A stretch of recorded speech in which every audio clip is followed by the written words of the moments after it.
नमस्कार दोस्तों, स्वागत है आपका एक बार फिर से हमारे हिंदी YouTube चैनल पर। दोस्तों, आज आपको आपके स्वास्थ्य जीवन से जुड़ी ऐसी जानकारी मिलने वाली है जिसे जानकर आपका पूरा जीवन बदल जाएगा। और ये जानकारी हमें आयुर्वेद के एक ग्रंथ अष्टांग हृदयम से मिली है, जो कि संस्कृत में लिखा गया है और 3000 वर्ष पुराना है।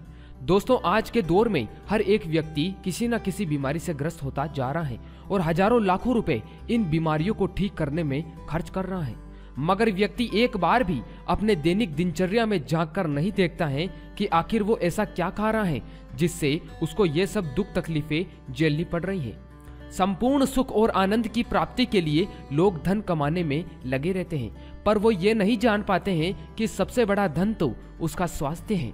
अगर वह स्वस्थ हैं तो उससे बड़ा धनी कोई नहीं है। इस बात को बहुत ही कम लोग समझ पाते हैं। आपको आपका जीवन बदलना ही होगा, नहीं तो आप ऐसे ही डॉक्टरों के चक्कर लगाते रहेंगे और आपका सारा जीवन और पैसा ऐसे ही निकल जाएगा व्यर्थ में।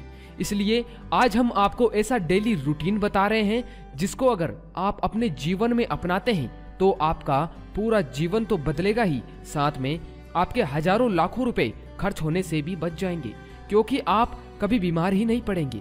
दोस्तों, आप इन नियमों का पालन पूरी ईमानदारी से अपनी जिंदगी में करें, क्योंकि इन नियमों का पालन न करने से ही बीमारियां जिंदगी में आती हैं। दोस्तों, अष्टांग हृदयम पुस्तक से लिखा गया पहला नियम है, सुबह उठते ही सबसे पहले हल्का गर्म पानी पिए, 2 से 3 गिलास, और पानी हमेशा बैठकर घूंट घूंट करके पिए। घूंट घूंट कर इसलिए पीना है ताकि सुबह की जो मुंह की लार है इसमें औषधीय गुण बहुत हैं और ये लार पेट में जानी चाहिए।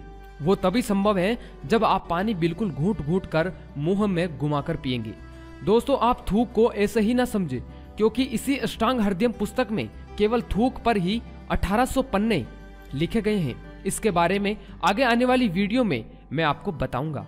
दोस्तों, जैसे ही आप सुबह अपने दैनिक दिनचर्या में पानी पीने का नियम बना लेते हैं तो आपका पेट धीरे धीरे साफ होने लगता है, और अगर पेट सही ढंग से साफ नहीं होता है तो 108 रोग हमारे शरीर में आते हैं, जैसे पेट में दर्द, कब्जियत, बवासीर, अल्सर, हाई ब्लड प्रेशर, पेट का फूलना, त्वचा रोग, खट्टी डकारे आना, पीलिया, मोटा पेट होना। ऐसे करके 108 रोग हमारे शरीर में आते हैं। तो इनसे बचने के लिए आपको सुबह पानी जरूर पीना है। दोस्तों, दूसरा नियम है, खाना खाने के तुरंत बाद पानी नहीं पीना।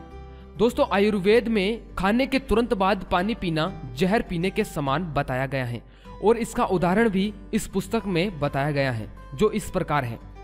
दोस्तों, जैसे ही हम भोजन करते हैं तो वो भोजन हमारे पेट में जाता है। हमारे पेट में एक जगह है जिसे हम आमाशय कहते हैं, और कोई इसे जठर भी कह देते हैं। इस जठर में हमारा भोजन जाकर इकट्ठा होता है, और जैसे ही हमारा भोजन जठर में इकट्ठा होता है तो वहां एक अग्नि जलती है जिसे जठराग्नि कहते हैं, और फिर ही पचने की क्रिया शुरू होती है, और ये जठराग्नि ही हमारे भोजन को पचाती है। पचने की इस क्रिया में आप जब पानी पी लेते हैं तो यह जठराग्नि मंद पड़ जाती है या तो रुक जाती है, जिसके कारण आपके द्वारा किया गया भोजन पूर्ण रूप से पच नहीं पाता है, और जब भोजन पचेगा नहीं तो सड़ेगा, और वो सड़ा हुआ खाना शरीर में 100 से ज्यादा विष पैदा करेगा, और वो विष आपको बीमार करेगा। दोस्तों, भोजन के इस खेल को आपको समझना ही होगा, तभी आप पूर्ण रूप से स्वस्थ रह पाएंगे। इसलिए जब भी आप भोजन करें तो भोजन के तुरंत बाद पानी कभी ना पिए। दोस्तों, आपके मन में एक सवाल आ रहा होगा कि भोजन के बाद पानी तो नहीं पिएंगे, पर भोजन से पहले पी सकते हैं क्या? और भोजन के बाद पानी पीना है तो कितने समय बाद तक पीना है? तो दोस्तों, खाना खाने से पहले अगर आपको पानी पीना है तो आयुर्वेद के अनुसार खाने के 40 मिनट पहले आप पेट भर के पानी पी सकते हैं, और भोजन के बाद पानी पीना है तो 1.5 घंटे बाद आप पानी पी सकते हैं, क्योंकि इस समय अवधि के दौरान हमारी पचने की क्रिया चलती है, और जिससे हमारा भोजन पूर्ण रूप से पच जाता है और भोजन सड़ता भी नहीं है। आपके मन में एक सवाल और आ रहा होगा कि खाना खाने के बाद पानी तो नहीं पिएंगे, कोई और चीज पी सकते हैं क्या खाना खाने के बाद? दोस्तों, आयुर्वेद के ग्रंथ अष्टांग हृदयम के अनुसार भोजन के बाद पीने वाली 3 चीजें आती हैं, जूस, छाछ और दूध। इसमें भी अगर आप सुबह भोजन करते हैं तो जूस पीना अच्छा, दिन में भोजन करते हैं तो छाछ, दही, लस्सी पीना अच्छा, और रात्रि में भोजन के बाद दूध पीना अच्छा। इन तीनों के कर्म को कभी उल्टा पुल्टा नहीं करना है, इस बात का विशेष ध्यान रखें। फल सुबह ही खाएं, ज्यादा से ज्यादा दोपहर 1 बजे तक, दही दोपहर को और दूध रात को ही पिए। दोस्तों, अब आपके मन में यह सवाल उठ रहा होगा कि क्या जूस, छाछ और दूध पीने से जठराग्नि शांत नहीं होगी? इनमें भी तो पानी की मात्रा है। तो दोस्तों, आपका सोचना बिल्कुल सही है। जब भोजन के बाद पानी पीते हैं तो जठराग्नि रुक जाती है, पर जूस, छाछ और दूध पीने से ऐसा नहीं होता है, बल्कि भोजन को पचने में सहायता मिलती है। क्योंकि महर्षि बाघभट्ट जी अपनी पुस्तक में लिखते हैं कि हर चीज में एक गुण धर्म होता है और अलग अलग होता है। ऐसे ही पानी का गुण भी होता है। जैसे ही पानी को हम किसी चीज में मिलाते हैं तो पानी अपना गुणधर्म भूलकर उस अवस्था में आ जाता है जिसमें हम लाना चाहते हैं। दोस्तों, पानी का कोई रंग नहीं है, इसको आप जिस किसी भी चीज में मिलाएंगे तो ये उसके गुण को धारण कर लेगा। आपने पानी के बारे में ये गाना भी सुना होगा, पानी रे पानी तेरा रंग कैसा, जिसमें मिला दो उस जैसा। दोस्तों, अभी थोड़ी देर पहले आपको बताया था कि सुबह फल खाना अच्छा, दिन में छाछ पीना अच्छा और रात्रि में दूध पीना अच्छा। लेकिन कोई भी व्यक्ति इस क्रमबद्ध तरीके से आहार नहीं लेते हैं, जैसा मर्जी आया वैसा खाते हैं और फिर बीमार पड़ते हैं। दोस्तों, अभी जो मैं आपको बताने वाला हूँ, इस बात को ध्यान से समझिए। हमारा शरीर त्रिदोष आधारित शरीर है, वात, पित्त, कफ। ये हमारे शरीर के 3 दोष हैं और इनका हमारे शरीर में संतुलन रहना बहुत जरूरी है। इनके असंतुलन से ही समस्त रोगों की शुरुआत होती है।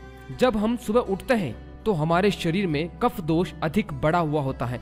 इसलिए आयुर्वेद में सुबह ऐसी चीजों को खाने के लिए कहा जाता है जो कफ का नाश करती हो। 28 रोग कफ दोष बढ़ने के कारण हमारे शरीर में आते हैं। सर्दी, खांसी, जुकाम से लेकर सिर दर्द, आलस्य, भूख न लगना, त्वचा में सफेदी होना, शरीर में भारीपन, ऐसे करके 28 रोग आते हैं। तो इनसे बचने के लिए कफ को बढ़ाने वाली चीजें यानी वसायुक्त आहार भोजन में नहीं लेना है, जिनसे कि कफ बढ़े। जैसे दूध, मांस, मक्खन, पनीर, ये सब कफ को बढ़ाने वाले पदार्थ हैं और वसायुक्त हैं, तो इनसे बचें और सुबह इनका सेवन ना करें। दोस्तों, कफ दोष को शांत करने के लिए सबसे उत्तम चीज है गुड़। तो आप गुड़ खाइए सुबह के भोजन के बाद। साथ ही सौंठ, शहद, तुलसी, ये भी कफनाशक हैं, तो आप इनका भी कफ बढ़ने पर इस्तेमाल कर सकते हैं। तो ये तो हो गया कफ रोग के बारे में। अब दोस्तों, थोड़ा आगे बढ़ते हैं। आयुर्वेद के अनुसार दिन के समय हमारा पित्त बहुत अधिक बढ़ा हुआ होता है, इसलिए हमें ऐसी चीजों का सेवन करना चाहिए जिससे पित्त में शांति प्रदान हो। बढ़े हुए पित्त को शांत करने के लिए छाछ या लस्सी का प्रयोग बहुत फायदेमंद होता है। दोस्तों, पित्त को शांत करने के लिए एक और उत्तम औषधि है अजवाइन। इसलिए दिन के भोजन में अजवाइन जरूर डालें या खाना खाने के बाद काला नमक और थोड़ी सी अजवाइन का सेवन जरूर करें।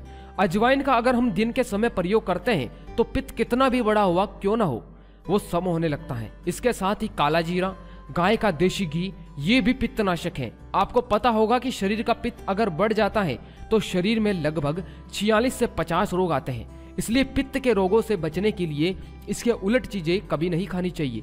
उलट चीजें जैसे आयोडीन युक्त नमक का अधिक सेवन करना, फास्ट फूड का सेवन करना, तले हुए भोजन का ज्यादा मात्रा में सेवन करना, गर्म व जलन पैदा करने वाले भोजन का लगातार सेवन करना, ये पित्त को बढ़ाता है, तो इनसे बचिए। पित्त को शांत करने का एक और आयुर्वेदिक नुस्खा है, 10 ग्राम आंवला रात को 1 कप पानी में भिगो दे और सुबह जब आप उठते हो तब आंवले को उसी पानी में मसल कर छलनी की सहायता से छान ले। अब दोस्तों, इस पानी में थोड़ी मिश्री और थोड़ा जीरे को कूटकर इस पानी में मिला लें और अच्छे से मिक्स करके इसका सेवन करें। दोस्तों, इस प्रयोग को आप 15 दिन लगातार कीजिए, इससे आपका पित्त दोष एकदम सही हो जाएगा। अब आते हैं शाम के भोजन की ओर।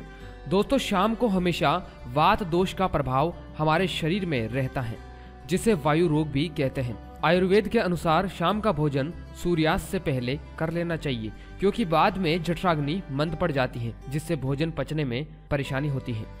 आपको पता होगा कि 80 रोग वात रोगों में आते हैं, जिनका प्रभाव शाम के समय बहुत अधिक होता है। और ऐसे में जब आप इनके उलट चीजें खा लेते हैं तो ये वात रोग बहुत अधिक बढ़ जाते हैं। वात रोग यानी वायु के रोग। अगर शरीर में कहीं पर भी दर्द होता हो तो समझ जाइए कि आपके शरीर में वात रोग बढ़ रहा है। इसलिए शाम को ऐसी चीजें कभी नहीं खानी चाहिए जिससे वात रोगों में वृद्धि हो। आयुर्वेद के ग्रंथ अष्टांग हृदयम के अनुसार अगर शरीर का वात बिगड़ गया है तो वात को शांत करने के लिए सबसे उत्तम चीज इस ग्रंथ में बताई है शुद्ध तेल। खाने में शुद्ध तेल को खाना और शरीर पर उस तेल की मालिश करना वात का नाश करने की सबसे उत्तम चीज इस ग्रंथ में बताई गई है। दोस्तों, तेल के विषय में मैं पहले ही वीडियो बना चुका हूं, आप चाहे तो उसे भी देख सकते हैं, जिसमें आपको तेल के विषय में आसानी से समझ आ जाएगा। उसका लिंक मैं डिस्क्रिप्शन में दे दूंगा, इसलिए आप शुद्ध तेल खाइए। दोस्तों, आयुर्वेद के ये नियम बहुत ही सरल हैं। आप सोच रहे होंगे कि इतने सरल से नियम हमको आप बता रहे हैं, इनसे क्या फायदा होगा। दोस्तों, ये इतने सरल नियम हैं कि इसका सभी लोग पालन कर सकते हैं, पर बहुत ही कम लोग इन नियमों का पालन करते हैं। और ये नियम इतने प्रभावकारी हैं कि जैसे ही आप इन्हें अपने जीवन में शामिल करते हैं तो कुछ ही दिनों में आपका जीवन बदलने लगेगा। और मैं ये यकीन के साथ कह सकता हूँ, ये सारी बातें मैं आपको आयुर्वेद के ग्रंथ अष्टांग हृदयम के आधार पर कह रहा हूँ। दोस्तों, ये सारे नियम मैं खुद अपनाता हूँ और 2 साल से अपना रहा हूँ। और जितने भी लोगों को मैंने इन नियमों के बारे में बताया है वो सभी भी स्वस्थ हैं, तंदुरुस्त हैं। दोस्तों, अभी और भी बातें हैं जो इस डेली रूटीन का हिस्सा हैं और आपको बताना जरूरी है, पर अभी वीडियो बहुत लंबी हो गई है, इसलिए मैं आगे आने वाली वीडियो के माध्यम से आपको इसकी जानकारी दे दूंगा। अगर आप हमारे चैनल पर नए हैं तो हमारे चैनल को सब्सक्राइब कर लें और इस घंटे को ऑन कर दीजिए, ताकि जैसे ही हम नई वीडियो बनाएं तो आपको इसकी जानकारी आसानी से मिल जाए। तो उम्मीद करता हूं दोस्तों कि आपको यह वीडियो पसंद आया हो। वीडियो को लाइक और चैनल को सब्सक्राइब करना न भूलें। धन्यवाद।